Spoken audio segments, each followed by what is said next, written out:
ମାନେ ଏଠି ଆସିଛନ୍ତି ବର୍ତ୍ତମାନ ଆସିଛନ୍ତି ବସିଛନ୍ତି କାହିଁକି ଆସିଛନ୍ତି କେମିତି ଆସିଛନ୍ତି ମନୁ ଆସିଛନ୍ତି ନା ସତ୍ୱଗୁଣର ପ୍ରଭାବ ଯୋଗୁଁ ଆପଣଙ୍କର ସତ୍ୱଗୁଣଟା ବଢିଲା ବୋଲି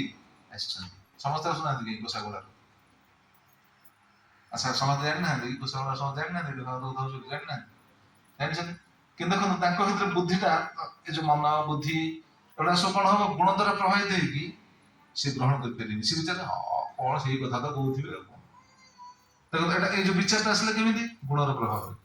ହଁ ସେଇ ଗୀତା ଭାତ କଥା ତ ସେଗୁଡା ତ ଚାଲିଛି ଆଉ 1500 ବର୍ଷ ହେଲା ଚାଲିଛି କଣ କାହିଁକି କିଛି ତ ଲାଭ ନାହିଁ ଦେଖନ୍ତୁ ଏଇଟା ତା ମନ ତାକୁ କେମିତି କନଭିନ୍ସ କରଉଛି ଭିତରେ ତାର ଭିତରେ କେମିତି ଆସୁଛି ସେ ରଜଗୁଣଟା ଆସିବ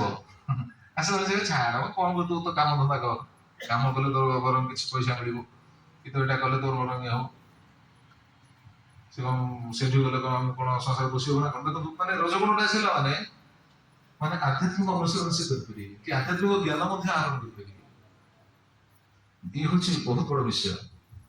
ଆତ୍ମଚେତନା ସ୍ତରରୁ ଆସିବନି ଏଗୁଡାକ ମୁଣ୍ଡକୁ ପଶିବନି କି ସତ୍ୟଗୁଣରେ ହେଲେ ଏଗୁଡା ସବୁ ଆସିବ